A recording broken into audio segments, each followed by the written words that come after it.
स्वप्निल पाटिल जी, वृंदावन से। श्री हरिवंश। महाराज जी, आपके चरणों में कोटि कोटि प्रणाम। महाराज जी, आज इस शरीर का जन्मदिन है, इसे भागवतिक पद्धति से कैसे मनाओ? नाम कीर्तन, घंटा 2 घंटा नाम कीर्तन करो और 2-4 संतों को भोजन पवा दो। हमसे पूछा है तो वृंदावन है, बहुत संत भगवान रहते हैं, प्रार्थना करो, 2-4 संतों को भोजन पवा दो, नाम कीर्तन करो, वृंदावन की परिक्रमा करो, ठाकुर को भोग लगा दो, बहुत बढ़िया जन्म उत्सव हो गया। नहीं और बड़ा करना हो तो 24 घंटे का नाम कीर्तन कर लो, 100-200 महात्मा पवा दो, ठाकुर जी का भोग लगाओ, वृंदावन की परिक्रमा करो, इससे बड़ा उत्सव क्या होगा? ठाकुर जी की, राधा वल्लभ लाल की खिचड़ी सेवा और छवि सेवा मिली है। हाँ हाँ, बहुत बहुत सुंदर, बढ़िया। तो और संतों को पवाओ, संतों को जरूर, भगवान संतों के मुख से पाते हैं, जो भगवान नाम जापक संत हैं। अगर एक तरफ भगवान को भोग लगाओ, एक तरफ संत को, तो एक दिन खीर की यज्ञाहुति होती थी, राजा किसी अनुष्ठान को पूर्ण करने के लिए ऐसा, तो 2-3 भजनानंदी ब्राह्मण यज्ञ करते थे। एक दिन उनके मन में आया कि इतनी मेवा मिष्ठान की खीर जो है अग्नि भगवान को आहुति करते, एक दिन हम भी पाके देखे, तो पर्दा लगा दिया, बस केवल ऐसे बोलते स्वाहा, और आवाज पूरी गई कि पहरेदार को समझ में आवे, और इसके बाद सब तीनों मिलकर खीर पाए।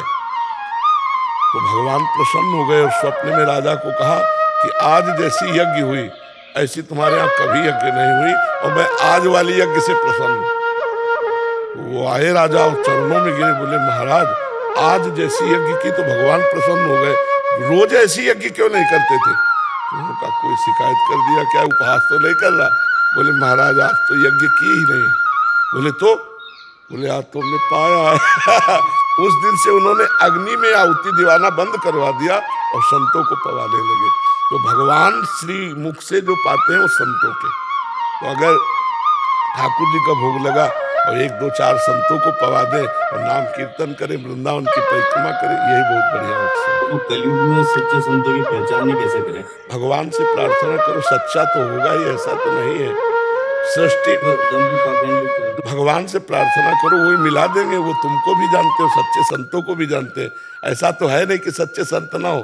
तो हम सच्चे संतों के जानने के लिए अनंत भगवान से प्रार्थना करें।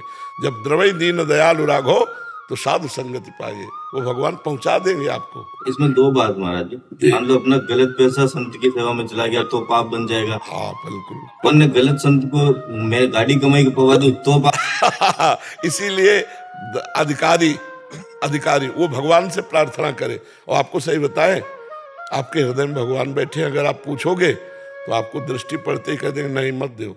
भगवान अपने आप सबके हृदय में बैठ करके उत्तर दे देते कि यार यहाँ कुछ गड़बड़ लग रहा है। वो भगवान अंदर संतोष नहीं देंगे, शीतलता नहीं देंगे। जहाँ संतोष और शीतलता मिले, जान लो भगवान यहाँ प्रकाशित है। प्रयास रूपी एक लक्ष्य है मेरा कि अगला जन्मदिन श्री जी के साथ निकुंज में मनाए, ऐसा एक भावड़ा मेरा लक्ष्य है। तो कैसे शरीर छोड़ के जाना चाहते हो क्या अगले दिन? मतलब श्री जी को जल्दी पाना चाहते हैं। कुछ नहीं, ऐसा कुछ नहीं सोचना चाहिए। अपने को जितने दिन प्रभु इस भूमंडल में रखें, खूब डट के सेवा करनी, नाम कीर्तन करना, दूसरों को उपकार करना। काहे को हम जाए? हमको भेजा है तो हम कुछ करके जाए।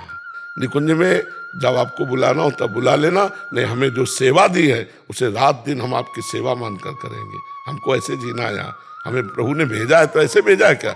हम यहाँ कुछ करके जाएं, दूसरों को सुख दे के जाएं, कि कोई हमारी याद करे, ऐसा हम करके जाएं।